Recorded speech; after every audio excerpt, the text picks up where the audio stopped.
আমি প্রথমে শুরু করি ওনাদের ব্যাপারে একটু কিছু ইন্ট্রোডাকশন দিয়ে।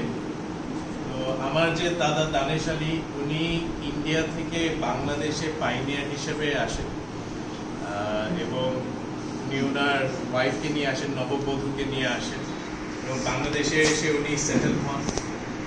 বর্তমান যেটা বাহাই সেন্টার যেটা আছে, একটা বাহাই সেন্টার, ওটার পাশে উনি জমি কিনেন এবং ওখানে উনি বাড়ি বানান।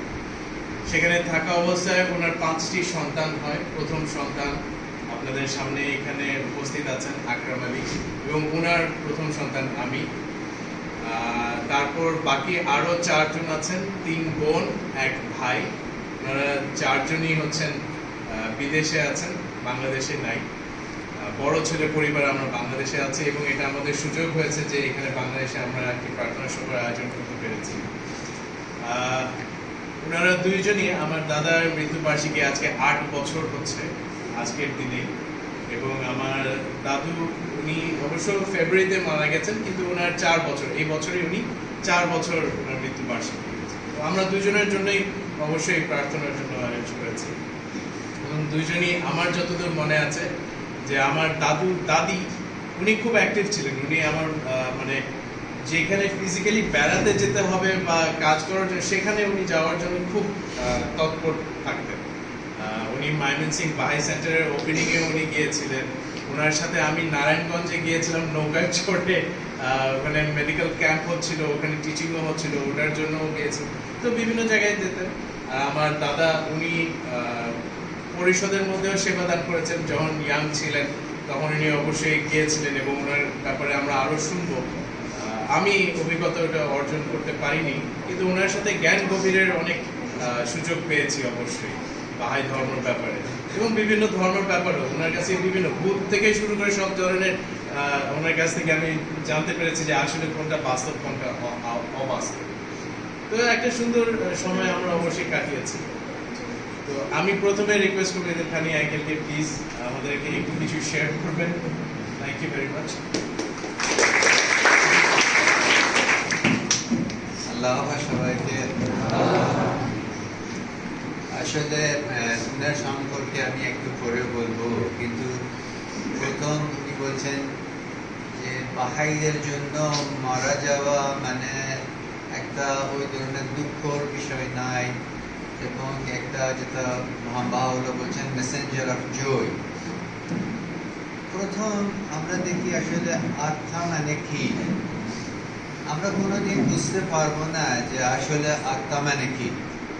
কেন বুঝতে পারবো না?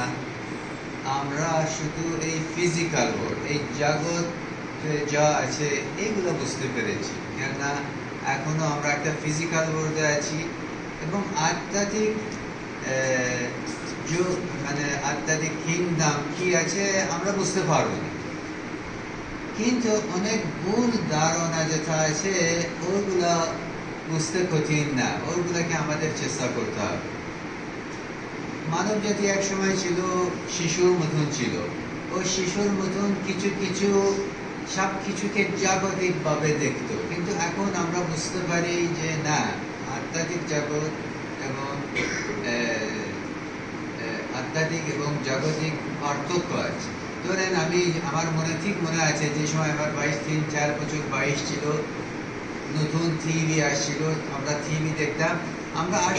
আমি আসলে ওই বয়সে মনে করতাম যে ওই থিওরির মধ্যে অথবা রেডিওর মধ্যে কিছু ছোট ছোট মানুষ আছে, ওখানে থাকে এবং ওরা এইসব প্রোগ্রাম করে। আমার মনে আছে এক সময় টিভি নষ্ট হয়েছিল, একজন টেকনিশিয়ান আসছিল, খুলে আমি খুব আনন্দিত ছিলাম যে এখন দেখবো যারা ও ভেতরে আছে, যে ছোট ছোট মানুষ, ওদেরকে দেখতে পারবো।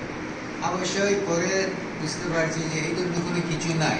আমি বলতে চাইছি আগে ধর্মের মধ্যে অনেক কিছু যারা মনে করে, কেননা ওই সময় হচ্ছে বেশি বোঝা কঠিন ছিল, এর জন্য ওদেরকে আমরা দোষ দিব না যেভাবে বুঝতে পারে। কিন্তু এখন আমরা মানব জাতি একটা ম্যাচিউর হয়েছে এবং আমরা সঠিক অনেক কিছু আরো ভালোভাবে বুঝতে পারব। ধরেন আপনারা অনেক শুনেছেন যে অনেকেই এখন মনে করছে যে একজন মারা যায়, একটা গ্লাসের মধ্যে দিয়ে একটা কিছু করি যে আত্মাকে ধরে রাখি, আত্মাকে দেখি। ইভেন অনেক ছবি বানাইছে যে আত্মা এদিকে ওদিকে যায়, দরজা খুলে কি জানি কিছু মুভ করে। এগুলো সব ভুল। কেন ভুল আমরা বুঝতে পারি না যে আসলে আত্মা কেমন আছে, কিন্তু আমরা বুঝতে পারি এটা ভুল। কেন? এটা ফিজিক্যাল ওয়ার্ল্ড, এটা জাগতিক জিনিস, যে একজনকে দেখা যায়, যে জিনিসকে দেখা যায় এটা হচ্ছে ফিজিক্যাল, আর আত্মা ফিজিক্যাল না। অনেক সময় দেখা যাচ্ছে একটা ছবি প্রিন্ট করছে, দেখেন এই ছবির মধ্যে মনে হচ্ছে একজন পিছন তাকে দেখছে, এই ছিল না ও, কিন্তু হতে পারে ওই আত্মা। যে জিনিস ক্যামেরাতে আমি তুলতে পারি ও ফিজিক্যাল, আবার আধ্যাত্মিক হয়নি। আমেরিকাতে কিছু আছে বলে গোস্টবাস্টার, এদের গাড়ি আছে, কিছু ম্যাগনেটিক কিছু আছে, ওরা ওই সব জিনিস নিয়ে আসে, বলে ওই ম্যাগনেটিক জিনিস নিয়ে আমরা ধরতে পারি যে আসলে এখানে গোস্ট অথবা আত্মা ভূত আছে নাকি। এগুলো সব ফলস। কেননা ম্যাগনেটিক যে জিনিসকে ম্যাগনেটিক মেশিন মানে আইডেন্টিফাই করতে পারে, আবার ফিজিক্যাল। কেন? ওয়েভ ফিজিক্যাল, ম্যাগনেটিজম ফিজিক্যাল, কি জানি গ্র্যাভিটি ফিজিক্যাল, সব ওয়েভ এগুলো সব ফিজিক্যাল। এখন আমরা আগে মনে করতাম মানুষ যে জিনিসকে দেখা যাবে না ফিজিক্যাল নয়, না, যে জিনিস দেখা না গেলেও বাতাসকে আমরা দেখি না, কিন্তু বাতাস একটা ফিজিক্যাল জিনিস আছে। এর জন্য অবশ্যই এগুলো সব ফালতু, কোনো ভয় পাওয়ার কিছু নাই।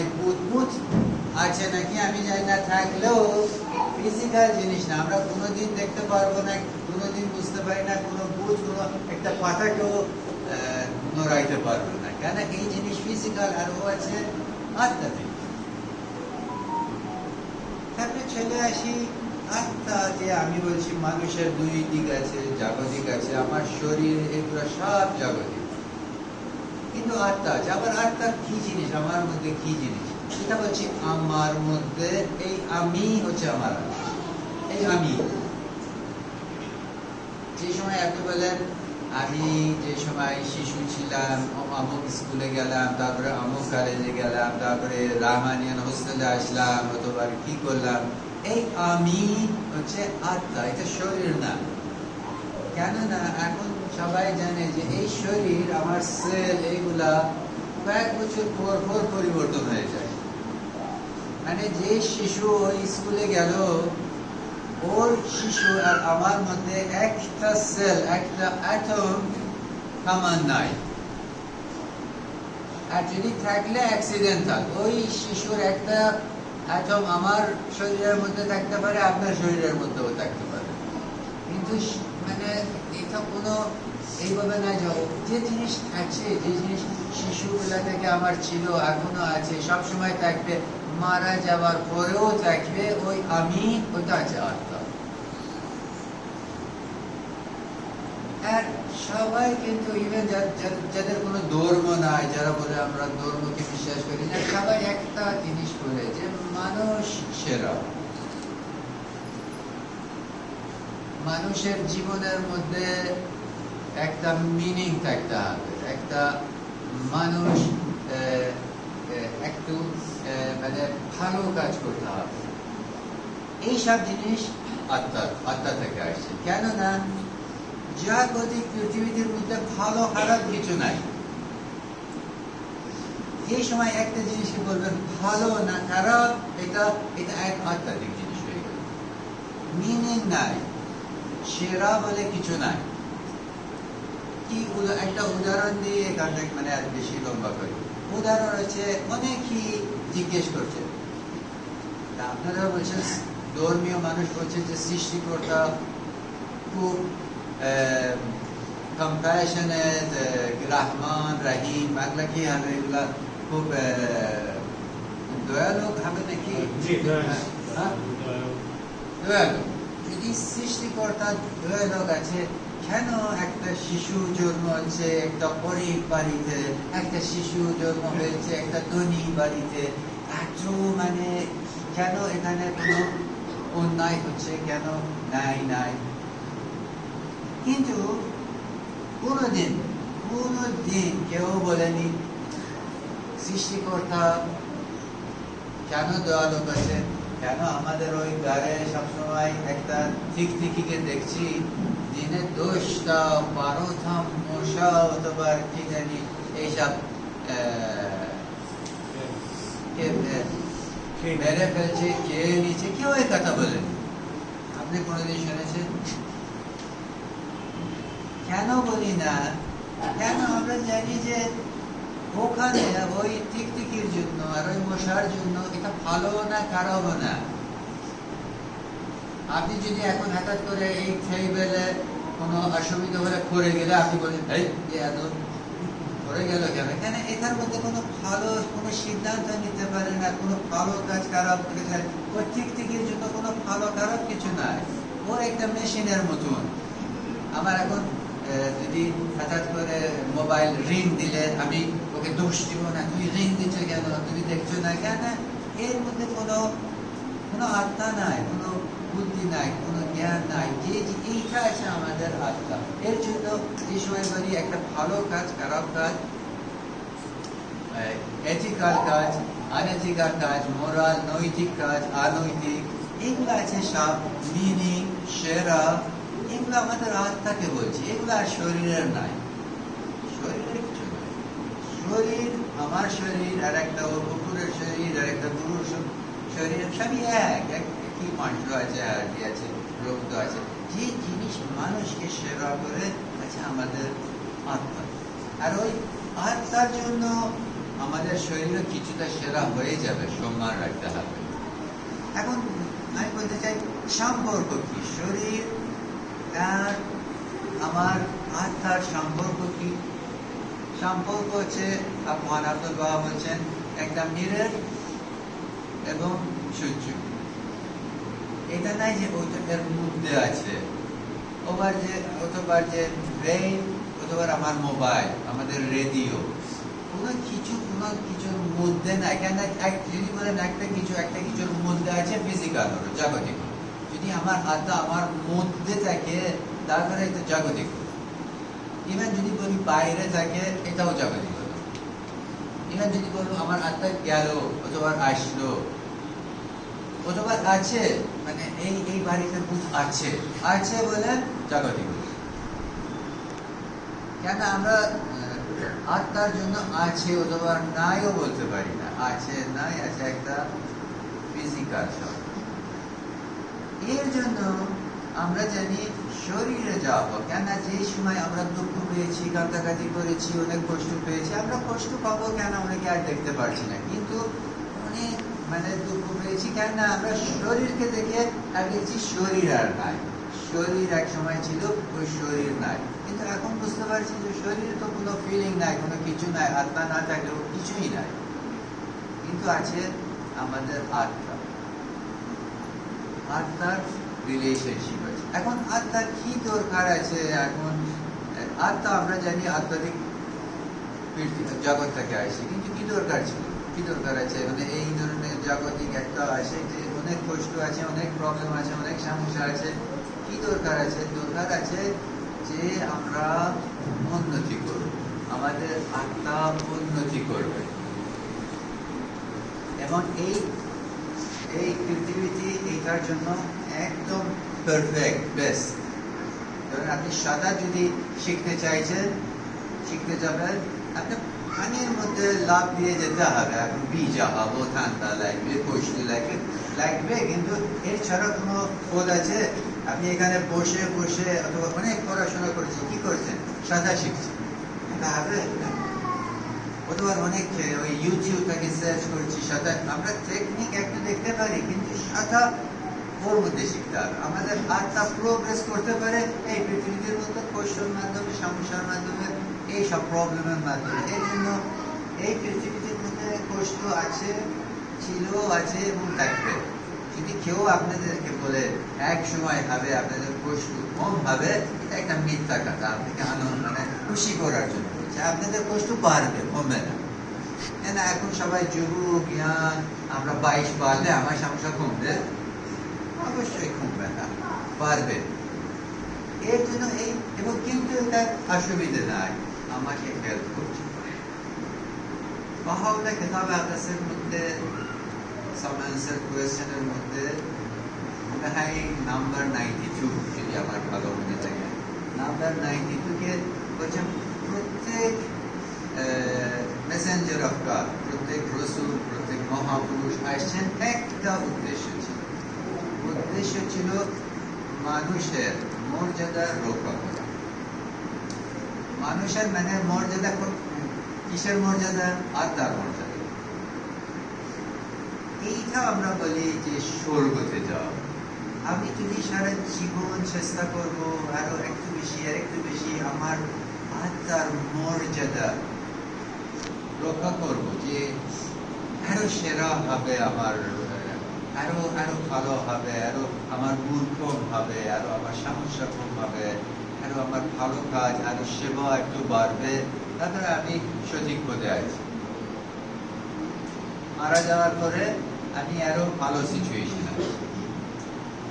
ধরেন আমরা যদি একটা পিকনিকে যেতে চাই, সবাই একটু প্রিপারেশন শুরু করবে, আমার ওখানে কি কোন ধরনের জুতা লাগবে, কোন ধরনের হাত লাগে, কোন ধরনের চশমা লাগে, এগুলা কি ধরনের খাওয়া দাওয়া নিয়ে যাব।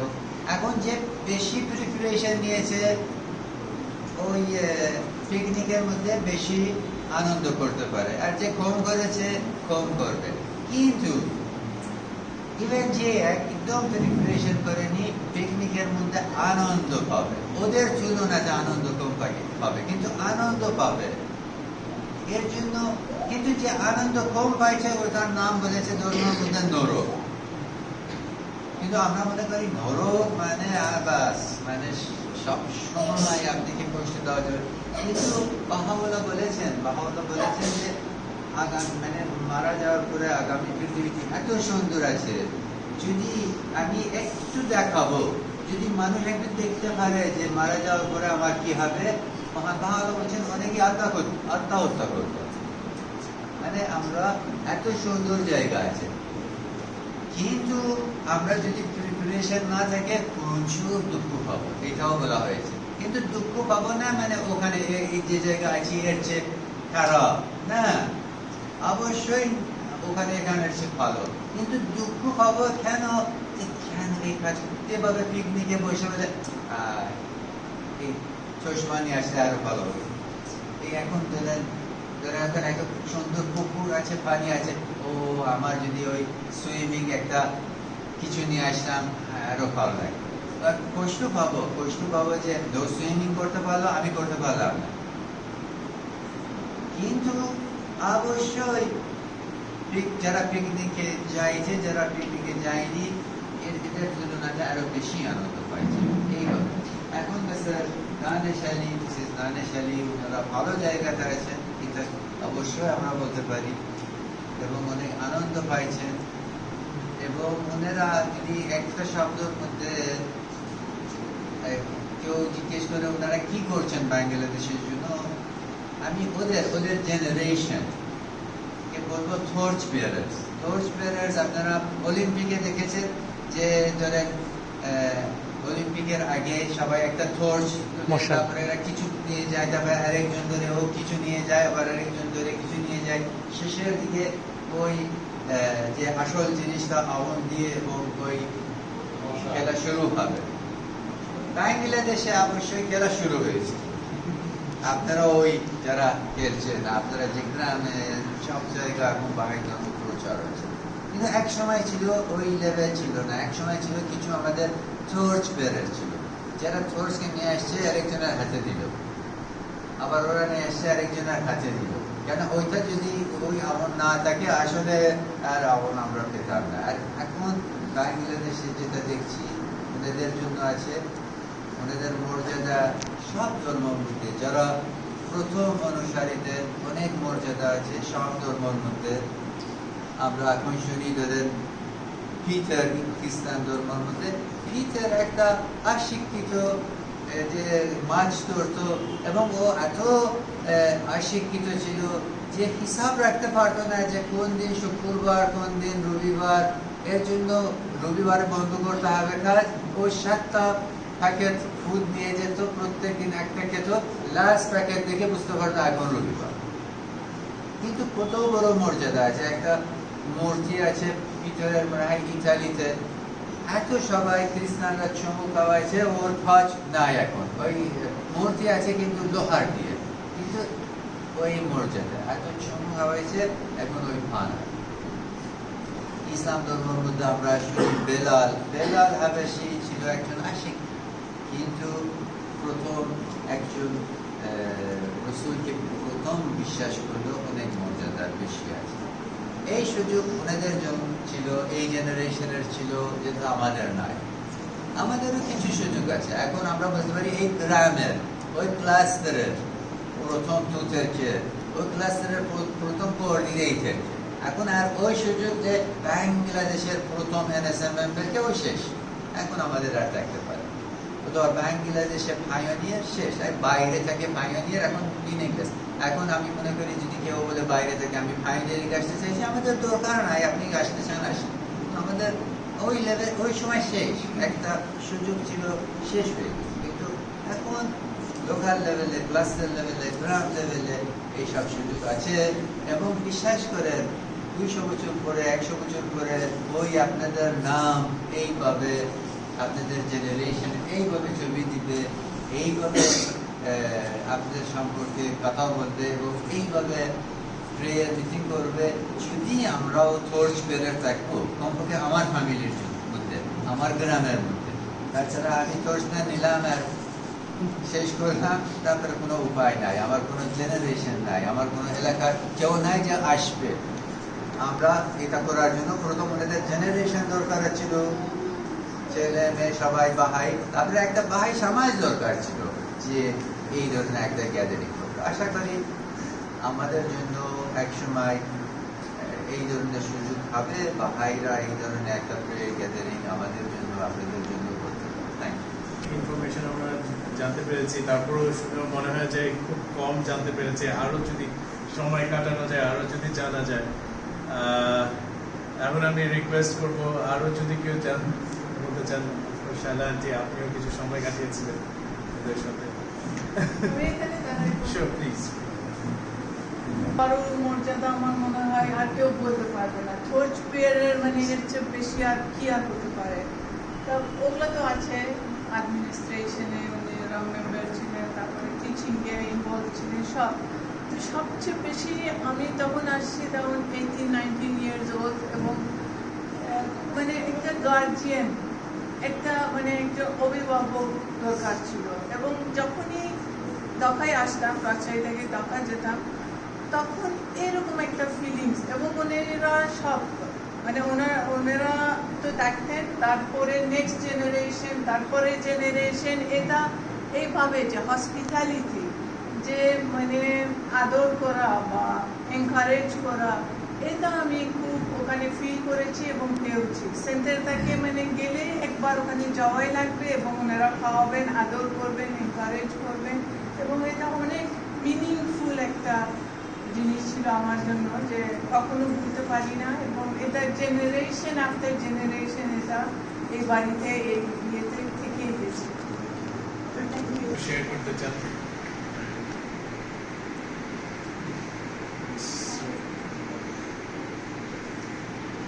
জামিল আঙ্কেল, হায়দার আঙ্কেল, আসেন। আমার গানটা তো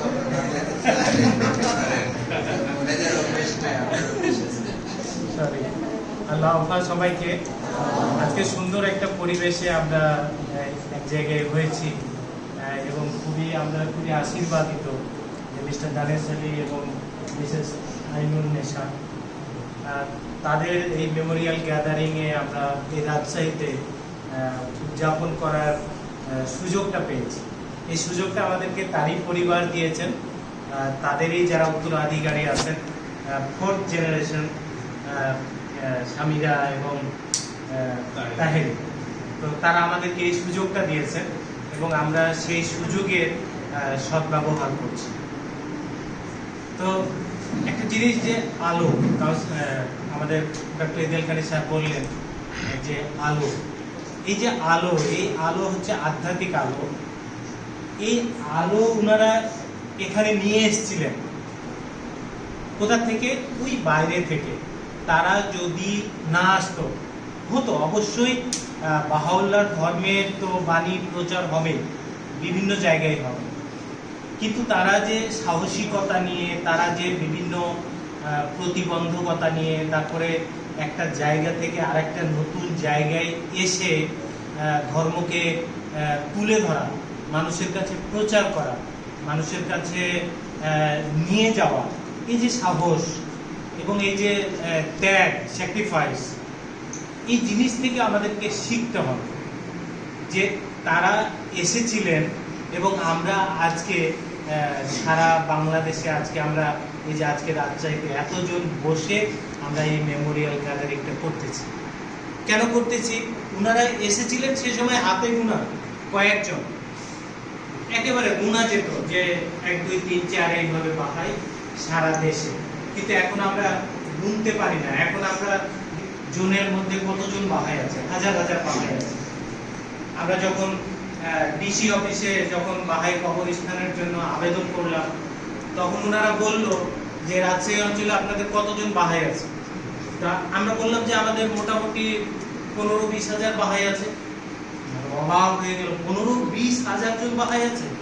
তো তালিকা দেন, আমরা নিয়ে আবার কয়েকজনকে ডাকলেন, ডেকে ইন্টারভিউ নিলেন। ওনারা অবাক হয়ে গেল যে এতগুলো বাহাই আছে। তো এই যে এটা কার জন্য তৈরি হয়েছে, এটা কার অবদান? এই সব আত্মা, এই সব যারা আলোটাকে এইখানে নিয়ে এসেছিলেন, এই দেশে নিয়ে এসেছিলেন। তো এখন একটা সময় ছিল তারা নিয়ে এসেছিলেন, যেটা ইদেল খানি স্যার বললেন যে ওই সুযোগটা ছিল নিয়ে আসার, কিন্তু এখন আর এই সুযোগ নাই।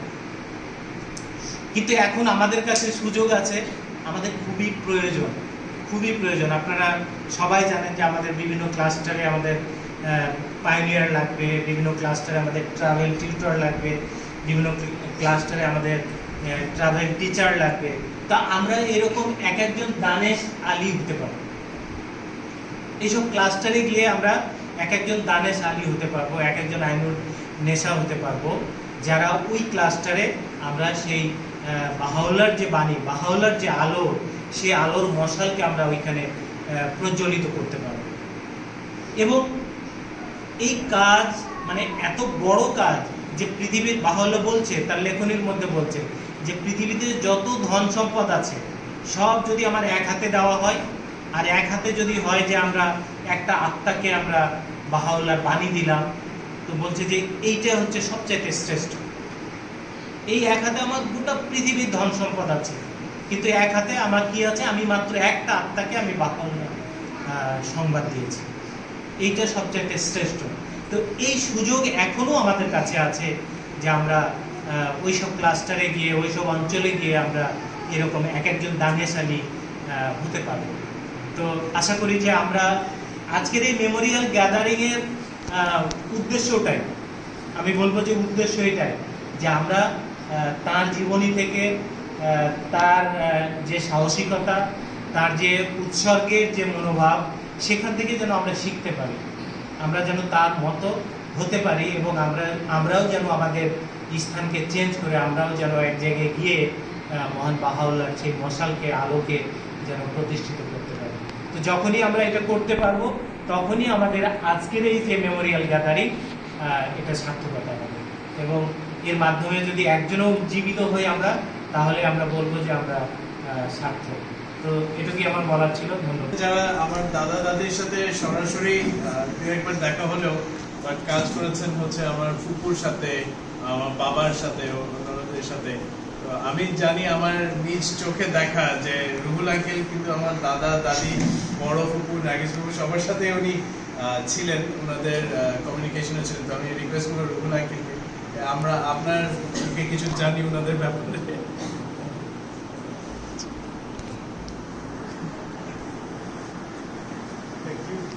আল্লাহ হাফেজ সবাইকে।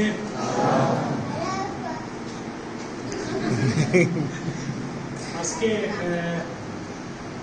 অন্য ধর্মের যে মেমোরিয়াল গ্যাদারিং হয়, বা যদি কার দোয়া করার জন্য মানুষ সমাবেত হয়, এটা থাকে শোকে, মানে কষ্টে, কিন্তু বাহাইদের কাছে এটা শোকে না, এটা অনেক আনন্দের বিষয়। আর মিস্টার দানেশ আলী এবং ওনার ওয়াইফ এই আমি ওনাদের সাথে পরিচয় এখন থেকে, আমি বাহাই হওয়ার হলো এখন 40 বছর, আর ওনাদের সাথে পরিচয় আমার 38 বছর আগে থেকে। আমাদের প্রাক্তন কাউন্সিলর ডক্টর জব্বার খানি ওনার বক্তব্যে কিছু বলেছেন ওনার সম্পর্কে, ওনার ভূমিকা কিছু জামিলও কিছুটা আমাদের সামনে নিয়ে এসেছেন। তো আমার সৌভাগ্য হলো যে যখন থেকে আমি বাহাই হওয়ার পরে 2 বছর পরে আমি ঢাকা যাই, তো ঢাকা যাওয়ার পরে ওনাদের সাথে আমার পরিচয় হয়। তো ওনাদের চরিত্রের কিছু বৈশিষ্ট্য আপনি বলতে চাই, আমি ওই সাইডে যেতে চাই না, ওনারা যে সাইডে গিয়েছেন। প্রথমে জনাবে দানিশ আলী ওনার সম্পর্কে বলি। আমি ওনাকে, উনি আমাকে কীভাবে আদর করতেন এটা প্রথমে আইসি বলতেন, মানে আর উনি কোনোদিন জোরে কথা বলতেন না। আমি যেমন জোরে বলছিলাম আইসি ঘাড়ের উপরে হাত দেবেন, রুহুল কেমন আছেন। আমি ওনার কিন্তু অনেক ছোট, মানে ওনার বড় ছেলে এখানে আছে, উনি কিন্তু রিটায়ার করছেন, মানে ওনার বয়স 60 আপ, ঠিক আছে। ওনার ছেলের চাইতেও আমি ছোট, কিন্তু উনি আমাকে সবসময় আপনি বলতেন এবং সব খোঁজ খবর নিতেন আর মানে উপদেশ দিতেন, যেটা আমরা জানলাম যে ওনার ধর্মের বিষয়ে অনেক জ্ঞান ছিল। উনি বিভিন্ন কিছু জিজ্ঞাসা করতেন এবং শিখাইতেন আমাদেরকে যে এটা করতে হবে না, এটা করতে হবে, সবসময় এটা বলতেন এটা। আর আমাদের যে এখন এই কলেজের বাবা যে আকরাম ভাই এখানে বসে আছেন, উনি ছিলেন হলো বিমানের পাইলট। তো ওনার সঙ্গে আমাদের কোনোদিন দেখা হতো না, দেখা হলে হয়তো সেন্টারের গেটে হয়তো রিক্সা নিয়ে যাচ্ছে অথবা গাড়িতে যাচ্ছে, এটুকু দেখতাম। হ্যাঁ, খুব কম সময় দেখা হতো, এই জন্য ওনাদের সাথে আমাদের খুব একটা ঘনিষ্ঠ রিলেশন ছিল না। কিন্তু ওনাদের একটা বোন ছিল নার্গিস, এরকম ট্যালেন্ট মহিলা আমি খুব কম দেখেছি। মানে উনি আমাদের বাংলাদেশ জাতীয় আধ্যাত্মিক পরিষদের সদস্য ছিলেন অনেক বছর, তারপরে উনি সেক্রেটারি হিসাবে এখন যেটা কলেজ পালন করছে ওনাদের বংশধর, হ্যাঁ, জাতীয় আধ্যাত্মিক পরিষদের সেক্রেটারি, উনি ছিলেন সেক্রেটারি। মানে এটা আমার বলে বোঝানো সম্ভব না। ওনার সাথে আমার প্রথম পরিচয় হয় আমি 1982 সালে, যখন আমি ময়মনসিংহে যাই। যখন আমরা এখানে ক্লাস করলাম 81 সালে, তার সাথে প্রথম ক্লাস করলাম, তারপরে আমাদের 1 সপ্তাহের জন্য ময়মনসিংহ যেতে হলো। ময়মনসিংহ আমাদের 7 দিন গেট লক ছিল, মানে সেন্টারের বাইরে যেতে পারতাম না। তো ওখানে ওই নার্গিস আপা এসেছিলেন, প্রথম পরিচয় ওনার সাথে ওখানে। উনি খুব ফাস্ট কথা বলেন, দ্রুত, এবং কেন দ্রুত কথা বলেন মানে মাথার মধ্যে খালি বুদ্ধি মনে হয় কিলবিল করে এরকম, হ্যাঁ, সবসময়। আর যে কোনো প্রশ্ন করবেন উনি উত্তর দেওয়ার জন্য রেডি করেন। এখনও আমরা যখন ক্লাস করি, আজকে ক্লাস আছে ওনার, এখন ক্লাস চলছে, আমরা বাহাউলের একটা পবিত্র লেখনী আছে 7 ভ্যালি, বাংলাতে হয় সপ্ত উপত্যকা, এটার ক্লাস আমরা করি শনিবার এবং রবিবার। ওই ক্লাসে উনি এখন বর্তমানে আমেরিকার জাতীয় আধ্যাত্মিক পরিষদের অফিসে উনি চাকরি করেন আমেরিকা, ওখান থেকে উনি অংশগ্রহণ করেন এই ক্লাসে।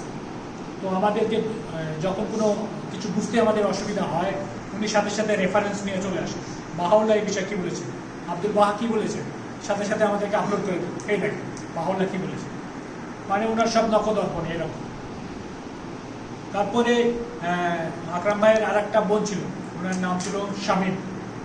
শামীমের সাথেও আমার অনেক ভালো সম্পর্ক ছিল, ওনার সাথে আমি অনেক কাজ করেছি, এবং উনি একসময় রাজশাহী সেন্টারে এসেছিলেন ক্লাসের জন্য এটা। আর একটা ভাই ছিল হচ্ছে, তার নাম বাবু, ডাক নাম, ভালো নাম হলো পারভেজ। পারভেজের সাথেও প্রথম পরিচয় আমার ময়মনসিংহ গিয়েই। হ্যাঁ, পারভেজের মধ্যে বাবার quality, that means mister Danish আলীর কোয়ালিটি অনেক বেশি আছে।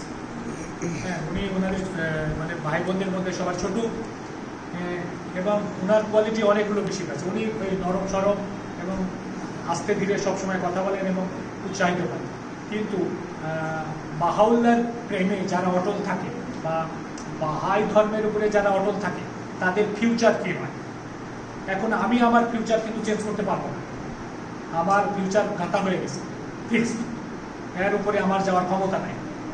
কিন্তু যারা বাহাউল্লাহর প্রেমে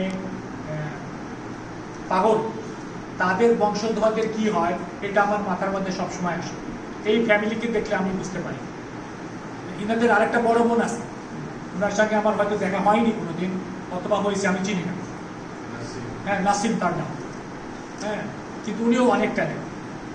এরা সবাই এখন বাইরে থাকে। হ্যাঁ, আর আকরাম ভাই আমাদের সামনে আছেন, উনি বিমানের পাইলট ছিলেন, এই জন্য উনি বাংলাদেশ থেকে যাননি। আমরা জানি আমাদের দেশে সবচাইতে প্রেস্টিজিয়াস বা সম্মানিত চাকরি হলো পাইলট। যে কেউ যত বড়ই চাকরি করুক, ইনাদের সবসময় অনার করে বা সম্মান করে কথা হয়। আর বাকি যা ফ্যামিলি মেম্বার আছে সবাই বাইরে সেটেল। এটা কেন হয়? এটা আমার সবসময় এটাই মনে হয়, যারা বাহাউল্লাহকে সময় দেন, যারা বাহাউল্লাহর প্রেমে মশগুল থাকেন বা পাগল থাকেন, তারা জীবনে কিছু করতে পারুক বা না পারুক, তাদের ভবিষ্যৎ বংশধর যারা আসবে তারা অবশ্যই দুইভাবে লাভবান হবে। একটা হলো আধ্যাত্মিকভাবে আর একটা হলো জাগতিকভাবে। বাহাউল্লাহ কাউকে বঞ্চিত করে না যদি আমরা তাকে সঠিকভাবে সুন্দরভাবে ভালোবাসতে পারি এবং তার প্রতি প্রেম প্রদর্শন করতে পারি বা সম্মান দেখাতে পারি। তাহলে এটা আমার মোটামুটি বলতে পারো বা বলতে পারেন যে আমার ফিলিংস এটা না যে আমি উপদেশ দিচ্ছি, আমার জীবন থেকে এটা আমি শিখেছি। কারণ আমি জীবনে যা করেছি আমার ছেলেমেয়েরা তা করে না, কিন্তু আমার সাথে যারা ছিল নন বাহাই তাদের ছেলেমেয়েরা কি করে আমি দেখি। ডিফারেন্সটা এখানে বোঝা যায় যে বাহাই সমাজ অন্য সমাজের সাথে পার্থক্য কতটুকু। এটা যদি তোমরাও বা আপনারাও দেখতে পাবেন ভবিষ্যতে আস্তে আস্তে। আমি আমার বক্তব্য বেশি বললাম, মিস্টার দানের সম্পর্কে খুব কম বললাম। এবং ওনার বড় ছেলে যখন উনি রিটায়ার করলেন, মাঝখানে আবার ঢাকাতে পোস্টিং হয়েছিল, তখন ওনার সাথে বেশি ক্লোজ সম্পর্ক হয়ে গেল। আর কলেজকে তো ছোটবেলা আমার সামনে থেকে মানে এত বড় থেকে আমাদের সাথে খেলাধুলা করে, এখন বড় হয়ে গেছে, এখন ওর 2 মেয়ে আমার সাথে খেলাধুলা করে। এটা লাভ, আমার লাভ, ওদেরও লাভ। তো সবাইকে ধন্যবাদ, সবাই ভালো থাকবেন, আল্লাহ হাফেজ।